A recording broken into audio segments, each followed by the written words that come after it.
Good morning. I'm Ken Demers for Psychic Holistic Spotlight. Tonight we're going to be interviewing Joe Higgins, who's recently published a book of communication by deceased veterans for troubled veterans. I'm sure he can express it a lot better than I am. And assisting me in doing this is my co-host, Bill Hanna. And Bill, do you have a question for Joseph? Well, I'd like Joe just to give us some idea. So what was the inspiration for you to be looking for information like this? Well, last summer I was thinking, actually I was reading the paper and I saw that some of our soldiers had just been killed in Afghanistan, and it was on page like 8, like in some secondary column or something. And it hit me, I'm like, I don't think it's really in the eye of the public the way it should be. We're still losing our loved ones overseas. And I said, I wish I could do something to help our troops. And I had sent food before and things like that, but I wanted to do something different this time. Right. And I really wasn't sure. And then I remember the old saying, do what you do best. And I'm a medium, I do channel writing, I'm an author, I have 3 other published books. So I decided I'll write a book and hopefully make that connection where we can help some of the vets and civilians who have been involved with the conflict. All right, so that's interesting. I mean, always connected for veterans. Deceased vets give guidance from the other side. Because we know that vets will always listen to other vets, right, or that they should listen to other vets. I mean, they've had similar experiences, and the information would come, I thought, more legitimately from them than from myself. I am not a veteran, and I struggled when I first started writing the book, or even before I started to write the book. How can I write this book? I'm not a veteran. And after I started to write it in the first chapter, it came to me with the information is that they wanted me to write it because I was not a veteran. I had no preconceived experiences with that type of conflict, right, or that type of structure. And they said if you did, some of your own experiences would come through and the book wouldn't be the way we wanted it. Right, okay. So it made sense. Yeah, it makes a lot of sense. But for a couple of weeks I really struggled with it. I could see that, I could see why, yeah. But I have to do it, so. Right. Now, I'm assuming you went into a meditative state and the veterans would come through to you. Were they coming through from a lot of different wars or just the current ones? Well, how the actually channeling process worked was I worked with one specific spokesman who gave me the information from a group of veterans on the other side from different wars. When you read the book, you could tell that certain parts of the book are written for certain families in different conflicts, okay? So it's, some parts might mean more to one person than to others, but the overwhelming theme is that whole concept that we're always connected. And in this case, all the veterans are connected. And so that they're trying to help each other.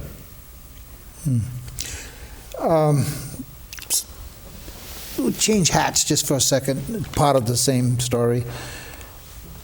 You took these out just a couple of minutes ago, and these are marvelous. These are for vets who are going through traumas, and they're playing cards. And on the back of each card is a guided, inspirational guide. The one I picked out. Ask yourself whether what you experience is going to hold you back or propel you forward. After each chapter, what I did was I asked the vets to give me some short little sayings that could help some of the vets here. And they're listed after each chapter. And then I decided to take all those and put them on a deck of cards so that if vets or civilians are playing, playing cards, the information might get to them much more easier than a vet who might not want to sit down and read the whole book. Or because of physical ailments, right, doesn't have the concentration ability to read a whole book. Sure. And just to mention too, this book is also available in audio version for people that, some veterans and stuff that have disabilities. I use that a lot myself when I'm driving. Yeah, and people love it, but also because they'll have access to some vets that can't Would it be hold the book. Of interest to people other than vets? To the general public, say. Absolutely, and the reason a lot of people don't realize is There's questions in there for civilians, and I think that's a subject that people forget. They forget that when the serviceman goes away, there's a family left behind. And we've heard it from past wars, but now it's very important that the veteran who returns understands what the family at home was also going through. So they bring through that information. And I think that information and awareness to the vet that comes home could help relationships and marriages that sometimes vets struggle with, because when they come back, they are different people. They have new experiences and they're different people. But the people at home are different also. They've gone through the stress and the anxiety of not knowing if they're loved, if in a different way. So they're both different, so you have to learn to be, your relationship has to have that awareness to come together and to blossom and to keep it going, because you're both coming from different things. But once you realize that, that's the first step. So I thought that was very interesting. They put that in the book, and they also put a section in there on civilians actually in a war zone, how they deal with ongoing war all around them. Right. Wait a minute. Say that again. There's a section in the book by civilians in the war zone. Right. Deceased civilians or living ones? Living civilians, but they give us insight. So they try to keep as much normalcy as possible while the mortars are going off or there's mayhem everywhere. But they try to have the same customs and things to try to keep their life going on. It's much more acute. Now, the civilians at home, it's the distance, it's the quiet, it's the unknown anxiety. That's how it resonates with a loved one that's thousands of miles away. And that goes through all the wars. They actually have some examples of even going back to Roman times where civilians at home would get stories about their loved ones 6, 7, 8 months, a year later. You know, of what was going on in other lands. Sure. So, there were similarities between all of them. So, they did a great job. And then, for these particular healing things, I had individual vets step forward and give stories about some of their experiences in some of the wars. Well, let me ask you that now. You mentioned that the vets told you. Are you talking these playing cards were put together from inspirational thoughts that you had received from past vets? Yes. Okay. These are all from the other side. Okay, that's what I wanted to get. You are helping teach others due to your injury.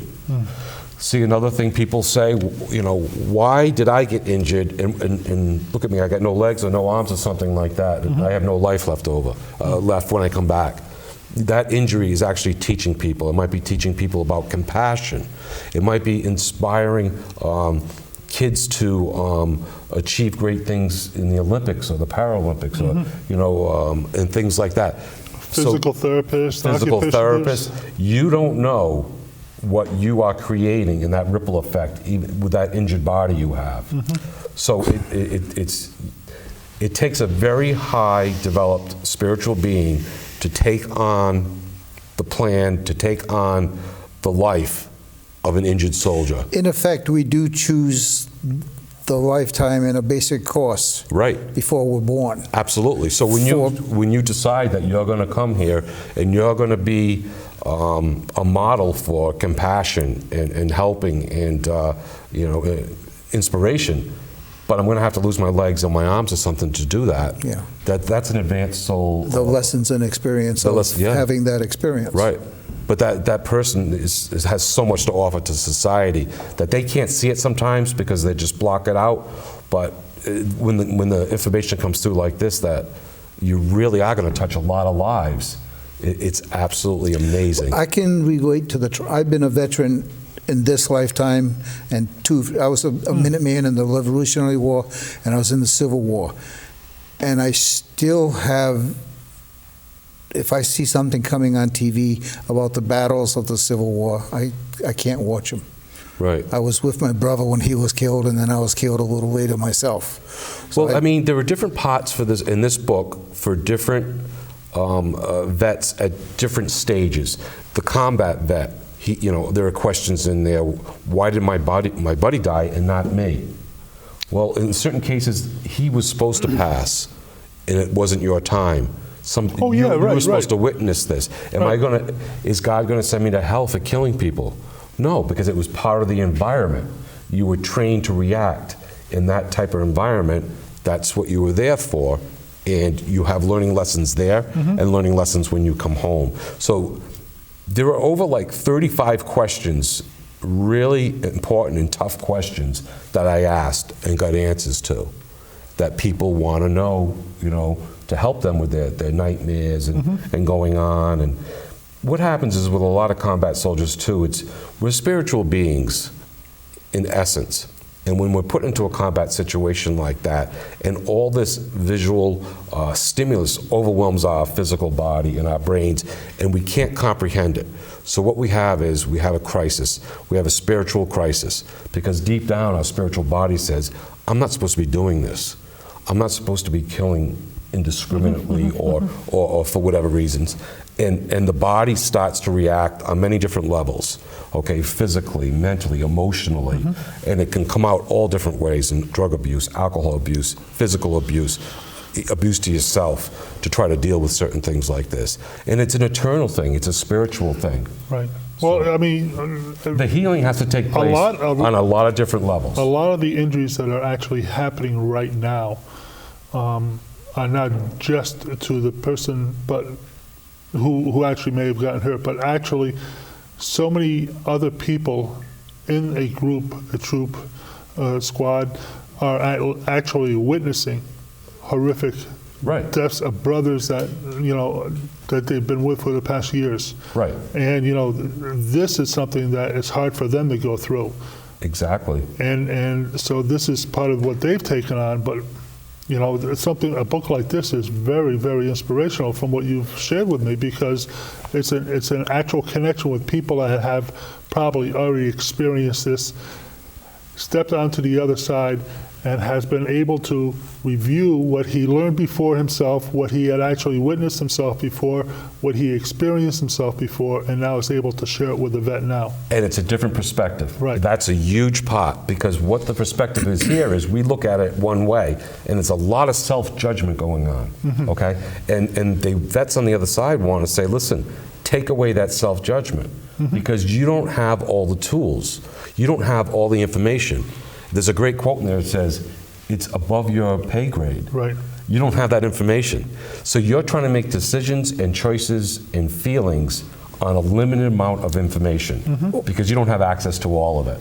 But if you let some of it, try to understand some of it, it might ease the burden and help in the healing. And that's what this book is all about. It's about healing and understanding. I look at your 35 questions as if somebody was a wounded or traumatized vet, it would present them questions that they might normally have thought of themselves, to look at a different way of looking at the issue. Absolutely. But while you were talking, I had a thought. I was wondering, this book is designed to help people, not only vets, I imagine anybody with a trauma. This is going to present itself to looking at differently. A lot of the healing things can be used in different traumatic situations. But here's the thought that came to me. We have vets that had traumas and then were killed. Is this the type of thing that would be beneficial for them on healing on the other side? Or the other side, when a vet passes on the other side, there are specific groups that are there to help them. And this goes for suicides, and it also goes for MIAs and POWs. They have special groups that work with those people. Actually, with the POWs, spiritual groups. MIAs, on the others in spirit, they'll actually work with the ones that are here, still alive, before they transition. So it's a whole transition here on But I was talking the ones that have when trauma. you get to on the other side, they have special people that can help you with that trauma. But also just this perspective that you get when you get to the other side, it opens up a lot of that healing, and that a lot of that trauma is understood, because it's for whatever reasons, for teaching or whatever reasons, if that particular trauma happened, they really get it. Now with the suicides, when a soldier commits suicide, and they come to the other side, they're also put into special classes. And when I wrote the book, they reminded me of, they get to see their friends and hang out and stuff like that, but they're in school a lot and they have to learn a lot of new things, because when they made the decision to take their own life, they didn't have all the information to base the correct decision on. Okay, so that means like, you're trying to make a decision with only half the information. You really can't do that. So they, and obviously there's physical manifestations and chemical reactions and stuff like that. But when they get to the other side, they realize this because they show them. Okay. Would this book help the relatives that have Of the chose to commit suicide, and now they're at home by themselves with all this grief and... Yes, and I'll tell you, because they'll understand the mind of the soldier that takes his own life, of how his perspective is narrow and limited to the point where he thinks or she thinks there's no other way out. Okay, so the family can understand that at a different level. Now, there's an instance in there where a soldier had committed suicide, passed over, and then the mother died a few years later of cancer. And she passed over and she saw her son on the other side. And when she got to the other side, she understood everything that he had went through that precipitated him taking his own life. So what we wanted to do is we wanted to see if we can get some of that information here through the book. When people are still alive, they can do it. And she saw him, she gets to see him and stuff like that, but he's in this class. And they showed the class to me as if when I was in high school and I had to go to driver's ed class, and it was in May, and it was beautiful out, and all my friends were out playing basketball and having fun, and I'm sitting in driver's ed class for 2 hours in the afternoon, and it's like the last place on earth I want to be. Right. But I had to stay there and study and learn in order to get my license. So it was similar, with the suicide person on the other side. They had to go to class and learn about how their actions affected not only their own path, but the path of others. So I try to cover a little bit of everything in the book. So some parts of the book will be for some people, some will be for others. It's not the end all, but it does have a lot of different facets to it. And another thing too, Ken, we talk about veterans in here. You don't have to be a combat veteran to have some type of suffering, because there are people that drop bombs that are nowhere near the actual combat zone. There are people that make ammunition in factories that think, is this bullet or this mortar going to kill someone? And there's a lot of silent suffering out there that people never even think about. And they say, you can't have post-traumatic stress because you weren't in a combat zone. And that's not true. Okay. The book, Always Connected for Veterans, Deceased Vets, Giving Guidance from the Other Side, by Joe Higgins. The big computer stores sell it. And while we're on the subject of ads, we would welcome suggestions, questions, comments, and my phone number is 728-3559. If anybody wants to volunteer with us to take part of this, we record on Monday nights every other week, so we're open for questions. 728-3559. I'm home most evenings, except Mondays we're here. Thank you. Okay, back to Joe. Well, I just started looking through a concept, picked up another one, and it's silent injuries are as real as physical ones. And we know that. Yeah. I mean, Right, the emotional level. Right, we learned that after Vietnam, Right. and now we're much more open about it, but a lot of people don't realize that. So it's kind of a touchy subject, but people have to realize that that's all part of it. Do not relate new experiences with older traumatic events. And that's, a little bit more scientific. Some people will, relate certain things that happen in the war with things that are happening here. But that's more of a memory, a brain. I mean, this healing, that's what's great. They give you the healing tips in there.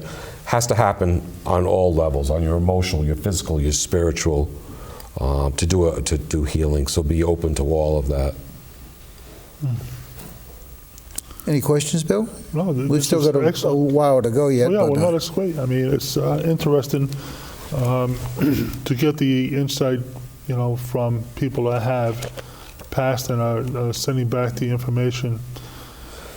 I do some background in, why is war necessary, and the people who start it, and how different different people and groups of people that associate together are at different levels of development. And you might have certain societies that are at different levels of development. And those societies might come into conflict with each other over the years. And that's why we see a war on regional and national levels. Right. So and then there are individuals. Young countries, and You might have individuals that are not of a higher development, Evolution, right. and they might be leading a group of people, of like-minded people who are just not they're ignorant to certain higher states of compassion and love and certain things, and that can grow, and that can be a local conflict or something. One time I was in a group, and I can't remember who it was now. Somebody was channeling Mother Mary. And the subject of World War II came up. And basically, she said it was necessary to have World War II instead of having a much greater evil if we didn't have World War II. There might be bigger pictures that we're not seeing. Well, that's the whole thing. It goes back to that perspective, that we don't have all the information. And things happen for a reason. That's a common saying we like to hear is, that things always happen for a reason, even though we don't know what it is, and it's true. For a reason. I also mentioned about leadership in here, and I think that's lost a lot of times when leaders of troops have to send people into harm's way, that they suffer a lot of anxiety and physical and mental problems, and they keep that to themselves much more because you're a colonel or you're a lieutenant or something like that, and I think that's changed a lot. Well, I think it's changed every decade we go above. I think reach out. I think it gets better, but I think it's also something that's forgotten that even civilian leaders that give certain orders or decide on certain things, they suffer a lot, but they just won't let it out. So it's not an easy decision for certain people.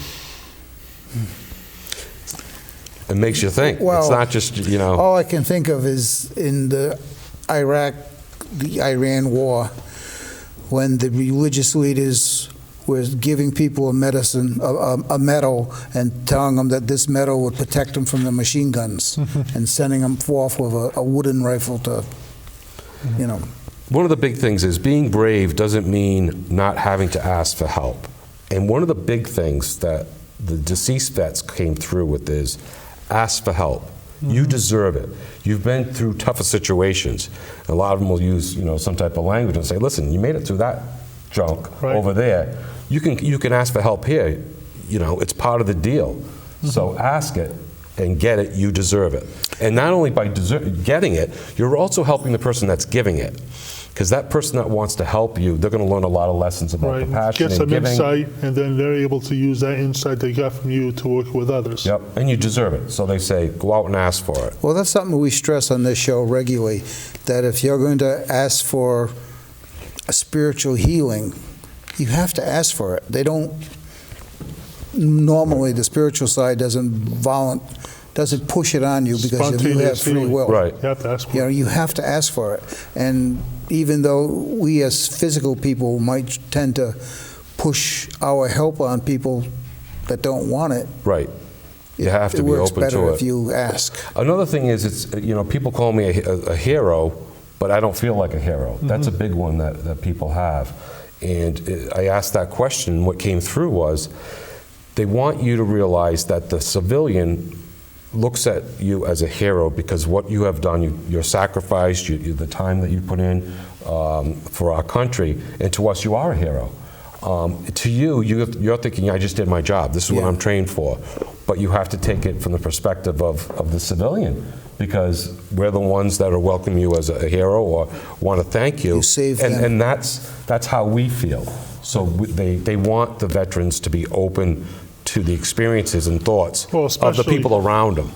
Especially with a lot of the vets who have passed on now, because Vietnam was so long ago. But how were World War II. How were they received when they came home? Exactly. They were spat on. Right. It was an entirely different thing than World War II or Korea. Right. So they want the vets now to say, listen, when someone says you're a hero or you're my hero, Accept it. and you've done something, accept it and say, thank you, you're welcome. You know what I mean? Because it makes that civilian feel good, and we're all very proud of our people, our servicemen, and it's one little way for us to show that. I find people are much more aware of that. I go into Lowe's and Home Depot, and they give us discounts. So I take out my veterans card, and people are like, "Oh, thank you for serving."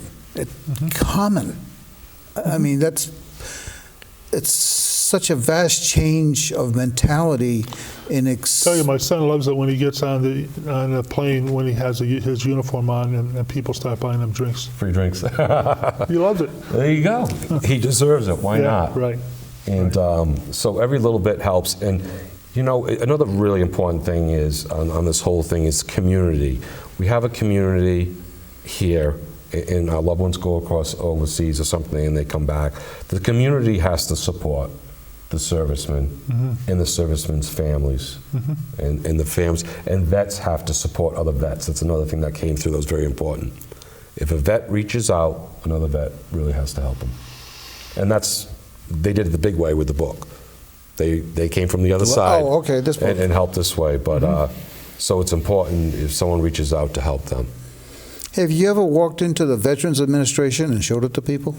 I have talked to some people in some VAs down in Alabama and Arkansas, and they've given it out to some doctors down there and stuff. Well, that's where I'm going, Alabama. That's why I said to you, I'm leaving tomorrow for Alabama for my son's graduation from flight school.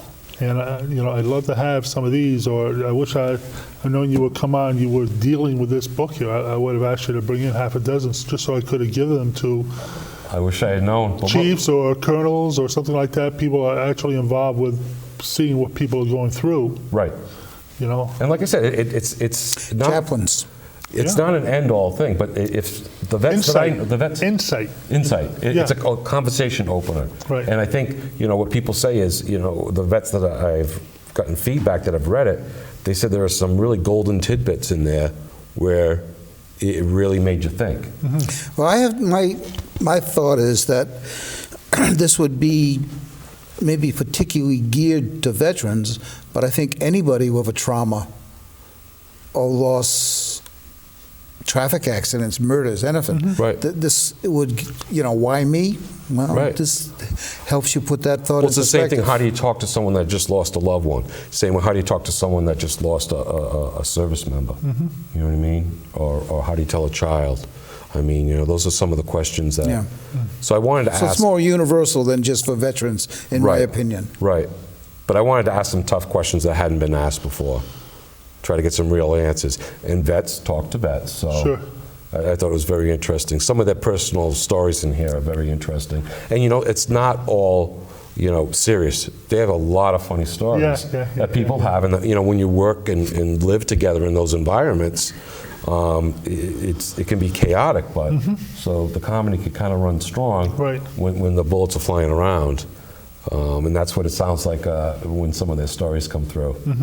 So they like, and you could see actually the conflict, but the competition between some of the different branches of service. There's one in particular I thought was great. It was World War II, and they were on one of the islands, and one of the servicemen was a Marine, and the other one was Army. Yeah. And in the book, they taught me a lot of things that I didn't know before, but a lot of the services work together. Sure. So they were in a conflict, they were in a battle, and they were doing the fight, and after the battle and the fight and stuff, they were getting ready to disembark the area and stuff like that, and the Marines came up to the Army guy and said, you fought great back there, Marine. And the guy looked at him and said, I'm not a Marine, I'm Army. And they said, no, you fought like a Marine back there. So they laughed and they went their separate ways. Sure. Joe's book, Always Connected, for veterans. Deceased Vets Give Guidance from the Other Side, by Joe Higgins. I'm Ken Demers, thanking you from Psychoholistic Spotlight. And if you have questions, suggestions, comments, we would welcome them. 728-355-9. We would also welcome anyone that would like to be a volunteer on the show. We do it on Monday evenings, and it's always a pleasure talking to people and We have a nice night. And 728